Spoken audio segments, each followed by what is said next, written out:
My biggest fear going into the 2022 NFL season has been realized. You are Locked On Cardinals, your daily Arizona Cardinals podcast. Part of the Locked On Podcast Network, your team every day.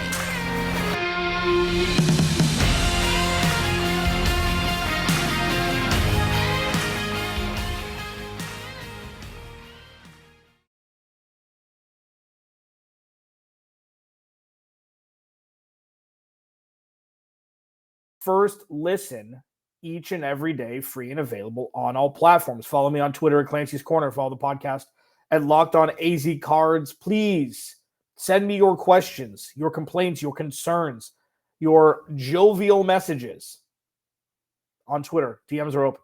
I want to build this as a community. I want you to interact. I want you to subscribe to the YouTube channel. Leave your comments. Let's have some fun this offseason because it is going to be nothing short of exciting, exhilarating, a little scary with some gray areas surrounding it. And I feel like that's the perfect mix to just have content boom more than it already does with the NFL. This episode of Locked On Cardinals is brought to you by Prize Picks. Prize Picks is daily fantasy made easy. Pick 2 to 5 players. If they score more or less in their Prize Picks projections, you can win up to 10 times your money on your entry. First-time users can receive a 100% instant deposit match up to $100 with promo code Locked On. That's prizepicks.com, promo code Locked On. So here's the thing. It seems as though DeAndre Hopkins has played his last game as an Arizona Cardinal. Some say, good, he's 31, he's been injured the last 2 seasons. Some say the offense doesn't run without him. And a lot are right kind of in the middle, not really sure how to feel yet. My biggest fear going into the 2022 season was that Hollywood Brown and DeAndre Hopkins would not play meaningful snaps together. With DeAndre Hopkins out for the first 6 weeks and then Hollywood Brown getting injured the game before DeAndre Hopkins was set to return, they high five, one goes to the bench, one goes to the field, and then Kyler Murray gets hurt. The season starts to take a turn, and they played 0 meaningful snaps together, which was the catalyst for there being no reason for Michael Bidwell to keep him. There being no reason for DeAndre Hopkins thinking he should stay. It was just one of those things. DeAndre Hopkins negotiated a no-trade clause in his contract extension that he signed a couple of years back. So this seems to be not so much a if, more so when, and for how much draft capital will the Cardinals get back for trading the great DeAndre Hopkins. Now, I'm going to get into that in the second segment, okay? Scenarios. In the third segment, one of my buddies on our podcast platform, Ross Jackson, is going to join me of Locked On Saints to talk about Sean Payton, the man, the coach, and if Ross thinks that Sean Payton would be a good fit to supplant Cliff Kingsbury and potentially Steve Keim as the next head coach, pseudo GM of the Arizona Cardinals. Because there are books around that have Sean Payton as the odds-on favorite. I still think it should be DeMeco Ryans. I want Ross Jackson's take. But let's just take a second. And with the news starting to swarm, starting to boil over, there was a report from Jordan Schultz from The Score that said DeAndre Hopkins, that Michael Bidwell was going to seek a trade for DeAndre Hopkins. You may or may not get to know a little bit more about that later this week. Stay tuned. And we're starting to see the snowball move downhill. So I think right now is the perfect time, before things get crazy, before we forget what DeAndre Hopkins has done for this organization. I want to take you back to step one. It was a lovely weekday sometime a couple years ago. I was working at Fox Sports 910. The show I was a part of had just finished. It was a morning show. I was recording with my former co-host, and we had seen Adam Schefter tweeted out that David Johnson was being traded to the Houston Texans. That was it. That was the initial tweet. And we're like, oh, sweet. So it could be a situation like a Brock Osweiler situation to a lesser degree, because Brock Osweiler was making more money than DJ was. Like, oh, the Cardinals probably have to send a pick and David Johnson, a higher pick, and then get, a pick in return for leveling out purposes for draft picks. So we're like, okay, cool. So what could it be? And then I tweeted out, and this is true, there are receipts on Twitter about 2 hours or an hour before it happened. DeAndre Hopkins and a 4th-round pick to the Cardinals for DJ, a 2nd and a 4th. I think I nailed it. And then we see it come down that there's more, information about the trade, and that DeAndre Hopkins was coming to the Arizona Cardinals. And I think I popped the vocal cord in the car because DeAndre Hopkins was my favorite receiver in the NFL before the trade. Like, just watch him. I mean, he's incredible to watch because he's not like any other receiver in the NFL. I think he's got the best hands in the NFL still. He's not fast, which when people say, oh, well, he's 31, so 34, 30, fall off. I think he's going to play an elite level barring injury for a long time because he doesn't have to be fast to be successful and to strike fear in opposing defensive coordinators and players' minds. But when you thought about it, it's like, well, if the Cardinals sent David Johnson and a 2nd-round pick to Houston for a 4th-round pick back, you'd be like, oh, nice work, Steve. Nice work, Stevie baby. Because that's like, well, you're getting it off the books. You do have to pay a little bit of a penalty, but you're getting a 4th-round pick back, and gone. And then with DeAndre Hopkins coming back to the Cardinals, like, what are you talking about? It seemed like the fleecing of the century.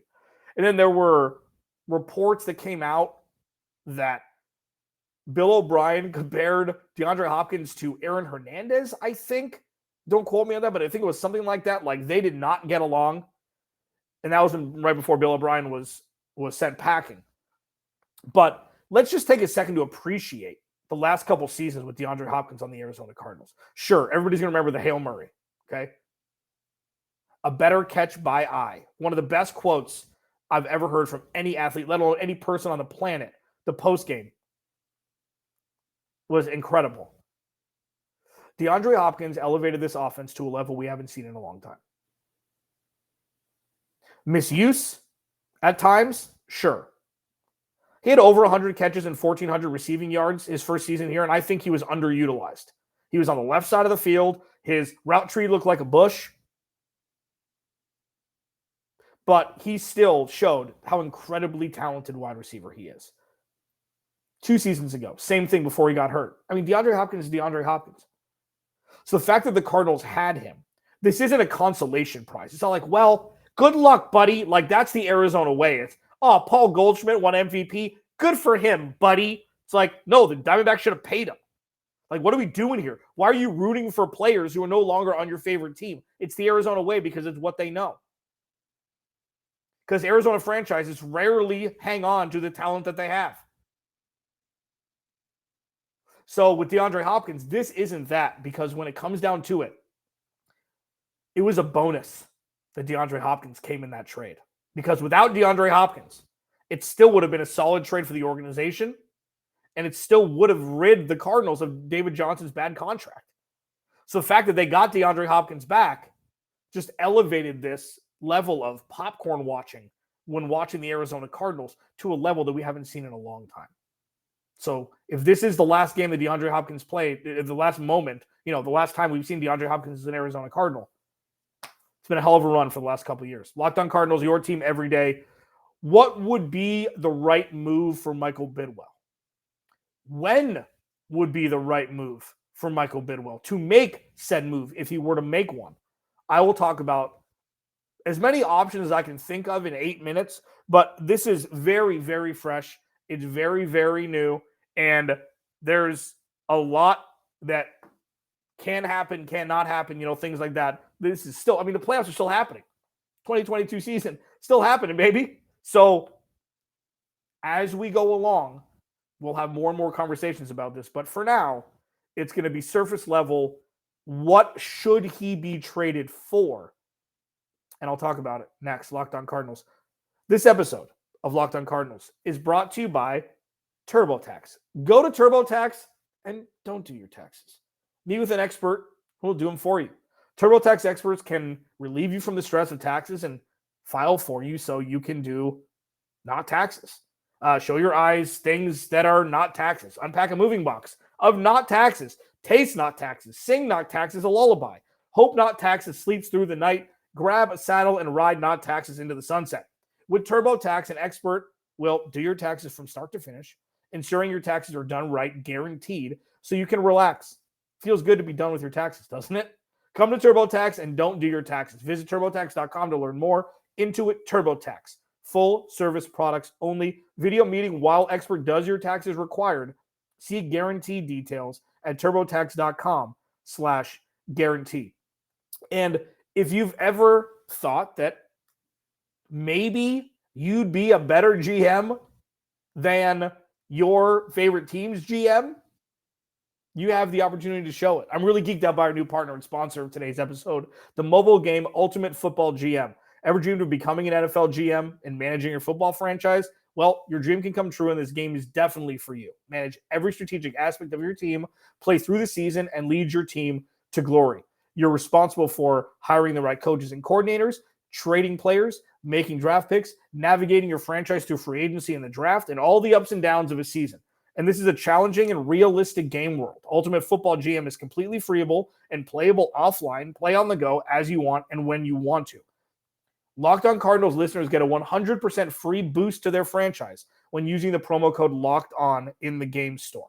That's Locked On, all in caps. So make sure to check it out today. To download the game, just visit ultimate-gm.com or look it up on the App Store. That's ultimate-gm.com. Ultimate Football GM. Start your dynasty today.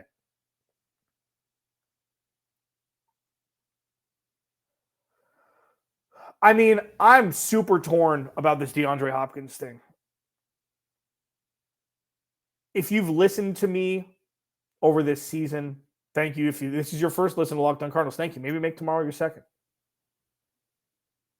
I execute talking to people in a way that I think is most informative while not sugarcoating for the sake of it.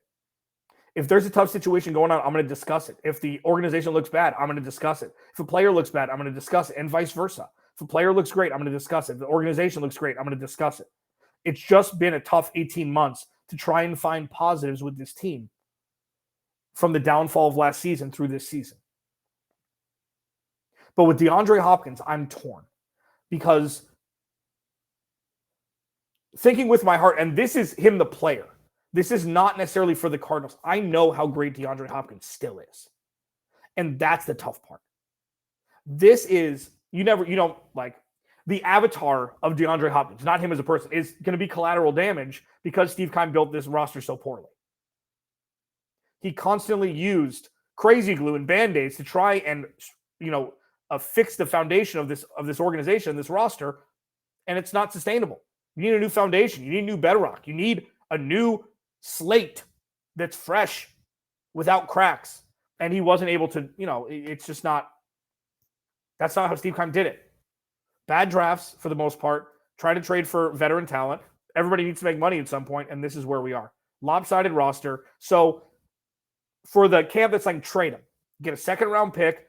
Get the money off the books. I understand. For those that say keep him, I understand. But at some point, as much as I marvel at DeAndre Hopkins as a wide receiver, I know deep down that the right move is to trade him. And I know that there are rumblings that he's requested a trade, that Michael Bidwell is going to trade him. Let's just chill until we find out, if at all, how this is going to work.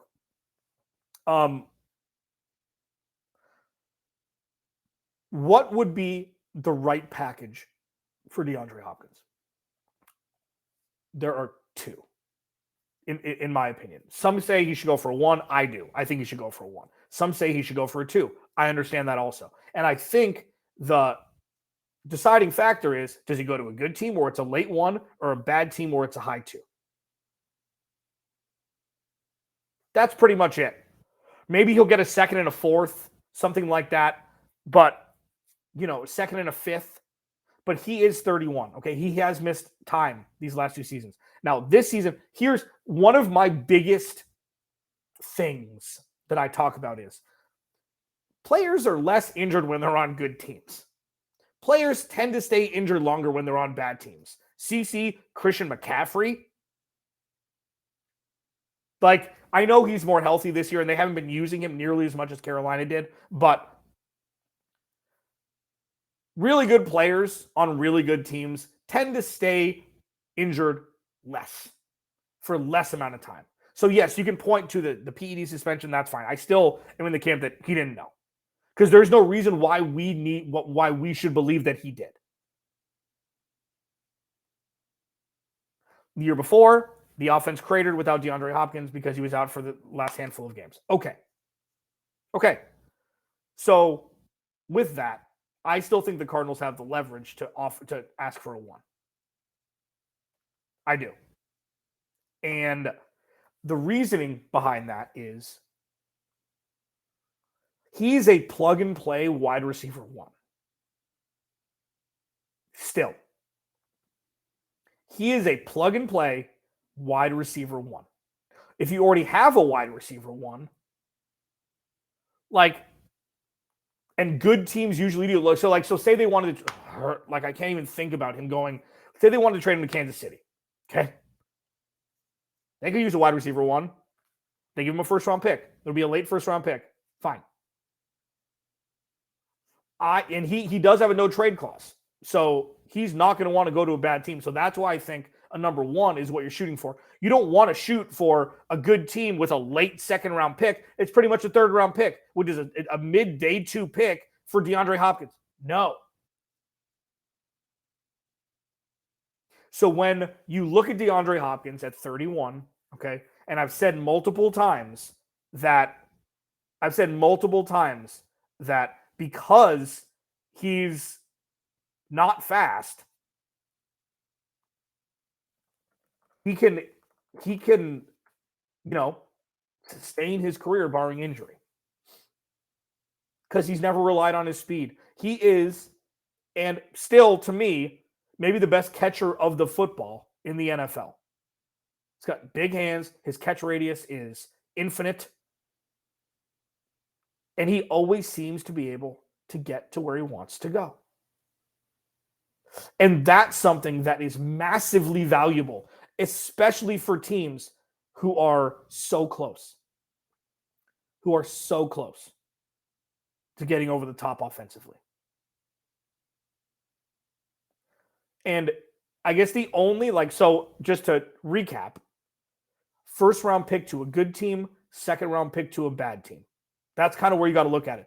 A first round pick or a second round pick to a good team means a late second round pick. That is not something the Cardinals can adhere to. That is not enough.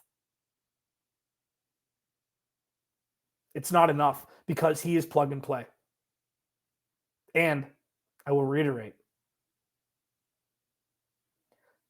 players on good teams tend to be injured for shorter periods of time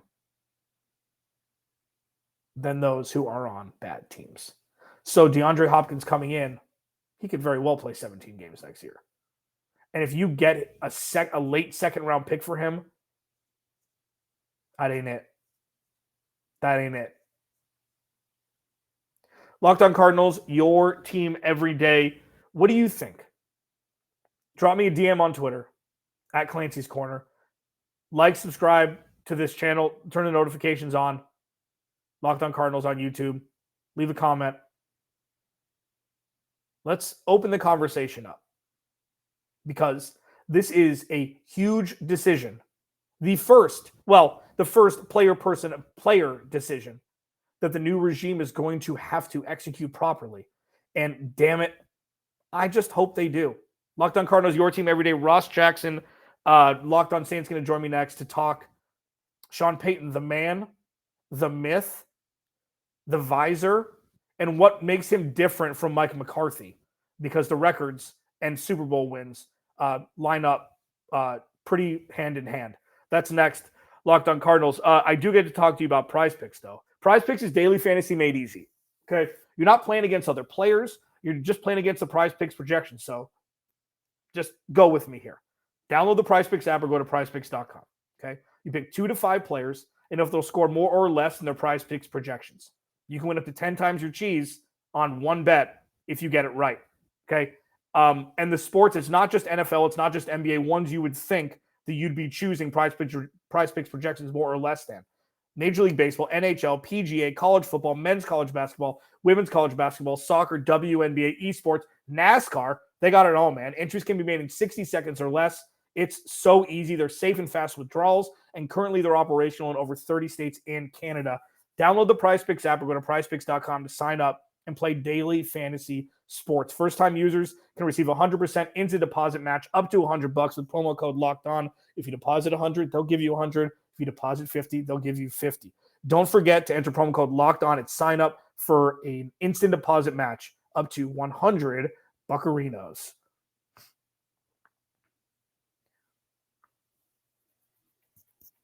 I mean, I've talked about this all offseason. Worst environment imaginable. Owen Wilson, Armageddon, is not seeing DeAndre Hopkins and Hollywood Brown playing meaningful snaps together. And that has officially happened. DeAndre Hopkins on Instagram saying forever grateful. Looks like the writing's on the wall. And we will put a button in that for now because first things first, the head coaching search is upon us. And Sean Payton is a guy who's been in the news a little bit surrounding the Arizona Cardinals and potentially being the next head coach. Somebody who knows about said Sean Payton more than most. Ross Jackson, my boy, Locked On Saints, joining me here. Ross, what's up, dude? What's up, buddy? How are you, man? Thanks for having me on. I'm good, likewise, of course. So, first off, do you think Sean Payton will be a good fit in Arizona? I think that depends. I think that depends. And sorry to give you a cop-out answer like right off the bat there, but I do think that it kind of depends upon the relationship between he and Kyler Murray. Clearly, he has a vision that he shared with Colin Cowherd on how he would, address the Kyler Murray situation. And whether or not Kyler Murray likes that, that would have to be the thing. Because this would be a situation where Sean Payton, who showed up here in New Orleans in 2006 and chose his quarterback, would have to be comfortable with a quarterback situation he was going to, as opposed to being able to choose his own guy. And so as long as he's comfortable with the quarterback, as long as the quarterback is comfortable for him, then you would be able to see, that he would be a good fit. I think that the thing that maximizes what Sean Payton can bring so much is the fact that he always builds his system around what players do best. So he optimizes everything to his players' strengths as opposed to being married to a scheme. So I think that his ability to be a little bit more flexible and Kyler Murray's want for input in the offense, I think that would be a kind of a match made in heaven. Adjusting on the fly. What a novel concept. What an absolutely novel concept. 3rd down and 2, go route. That's been us the last 4 years. So now let me ask you this, because I do ask the hard-hitting questions here on Locked On Cardinals. Always love them. Relationship with Kyler Murray more important than player personnel control? For Sean Payton, yes or no? Great question. I would say yes. I would say that that's more important, especially in the Cardinals case, because what could be possible is that if Sean Payton were to take the Cardinals job, he might be able to bring an executive that he trusts with him that would be able to make those personnel decisions. One guy, for instance, would be Jeff Ireland here from New Orleans. Around 2017, the draft, that kind of stuff, all kind of got turned over to Jeff Ireland, and that's where you got 2 rookies of the year from, right? Marshawn Lattimore and Alvin Kamara in that same season. They've done well since then as well. So I think that would be a little bit... him being able to bring in his own executive would mean that in Arizona, maybe not as much of a big deal if he doesn't have the full player and personnel control, because he could bring somebody in that he trusts to handle that and do that the way that he would want, i.e. still giving him some control. Yeah. At Russ Jackson Nola on Twitter, Locked On Saints host, Locked On NFL host with Luke Braun from Locked On Vikings on Tuesdays. He's just fascinating to me because he seems bigger than life for the Cardinals. He seems like this is not a guy. This is the trophy wife situation, who also has a PhD in biophysics or, whatever. Like, it seems like the dictionary definition of somebody who could turn around the Arizona Cardinals is Sean Payton. Now, Sean Payton is not without his shortcomings, not without his sore spots. Now, let's take away the Rams and Saints playoff game. Okay, we're not joking about that here. Like, what are some things that Sean Payton isn't the best at? Because we don't know a whole lot about him aside from what we see from him on TV and usually in the playoffs when it was him and Drew Brees. Yeah, I think that there are certain things about maybe his system and his scheme, but because of his ability to change it, it kind of gets, left in the dust in terms of conversation. But there are some bits about his scheme that can become a little bit predictable. So you talk about sort of those 3rd and 2 tendencies. Sean Payton has his tendencies as well. He has his route concepts that he really likes. So in, whether or not he's building the system to maximize the positives of the players, he still has his thumbprints all over what the system and what the scheme is. So there's a little bit of that. There's a little bit of, one of the things that happened with Sean Payton a lot is that he trusts his ability to maximize the talent of wide receivers, no matter their draft position, no matter anything. So in some cases, when he does kind of have that player personnel control, he won't invest in certain positions because he has the confidence in the quarterback to elevate those positions. Wide receiver was one of those here in New Orleans for a long time. After you had a season with Robert Meacham and Devery Henderson and Lance Moore and Marcus Colston, after that, it kind of just became the Brandon Cook show, which wasn't close to being nearly enough. Then it became the Michael Thomas show. And then once Michael Thomas got injured, then all of a sudden things changed once Dennis Allen took over, to where they highly invested in the position over the course of the offseason. So there will be times where Sean Payton will trust his scheme to elevate certain positions rather than being willing to have the team invest in those positions, wanting to invest elsewhere. Now, yeah, and that's a good answer because, the Marcus Colston, Robert Meacham, they never should have been as successful as, that was magic. That was magic in the Superdome. Now, just a little aside here, trivia question, because I think that this is right. Was Devery Henderson the one that caught the ricochet pass against, at LSU against Kentucky? The 75-yarder late in the game? That was Devery Henderson, right? That was Devery Henderson. Okay, cool. Yeah, so Bart, for the old heads, for anybody 30 years and younger, I apologize for the aside. Does DeAndre Hopkins play a role for Sean Payton? Or is it, because I'm on the heels of that, DeAndre Hopkins today came out and he didn't say much. He said, forever grateful. Jordan Schultz of The Score said that Michael Biddle is looking to trade him. I think it's still a mistake, even though I talked the last 2 segments about why it probably isn't for the future, and I'm thinking too much with my heart here. What do you think about DeAndre Hopkins and his potential effect on Sean Payton being the head coach of the Arizona Cardinals? If you look at the most successful Sean Payton wide receiving cores, there was always the guy. There was always the number one guy, and they were always big-bodied 50-50 ball types, kind of like DeAndre Hopkins. That's what made Marcus Colston such a big part of the offense. That's what continuously made Michael Thomas such a big part of the offense. That's a big mold or archetype that is important to a New Orleans Saints offense, or to a Sean Payton offense, which was formerly a New Orleans Saints offense. And so a guy like DeAndre Hopkins is kind of a perfect fit in that mold. Now, could they go out and find somebody else? Yes, but again, the investment in that position might look a little bit different with Sean Payton in the building, because he can grab a 7th round guy and get his scheme to elevate that guy, as opposed to, going for the big body guy in the 1st or 2nd round. However, again, we did see them make that decision with Michael Thomas, however, so it's there. And that was pre-Jeff Ireland taking over the draft kind of situation. And so I think that becomes a big piece there. But I think DeAndre Hopkins would be a good fit for a Sean Payton offense if Sean Payton's offense continued to look like what it has looked like throughout his entire career. Yeah, and that makes sense. And another thing is the cap. We joke about Aaron Freeman, another one of our boys here, Locked On Falcons, always says that the salary cap is a lie. It is indeed a lie. The Saints have the dictionary definition of that, and the way to massage and manipulate the cap is something the Arizona Cardinals haven't really been able to maximize. So this is something that, as we're talking about this more potently than just Sean Payton as an entity, I'm still a D'Amico Ryans guy. You and I have talked about this. I talked about this with Brian Peacock from Locked On 49ers, but Sean Payton would be just kind of a set and forget, which is something the Cardinals don't really have anywhere. They haven't had a set and forget at all, aside from probably DeAndre Hopkins and Rodney Hudson when he was healthy, and Budda Baker. They really don't have that. So give me your closing argument for why you think that he will choose, if he does, what he will choose the Arizona Cardinals over other suitors.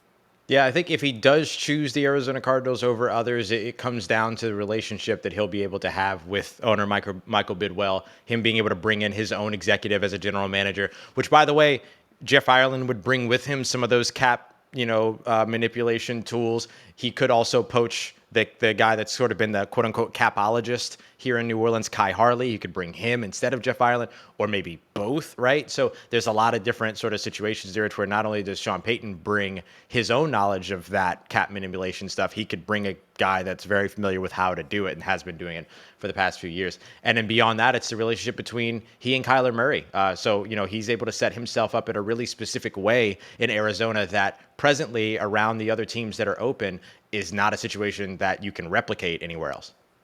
At Ross Jackson Nola on Twitter, Ross Jackson, host of Locked On Saints, joining me.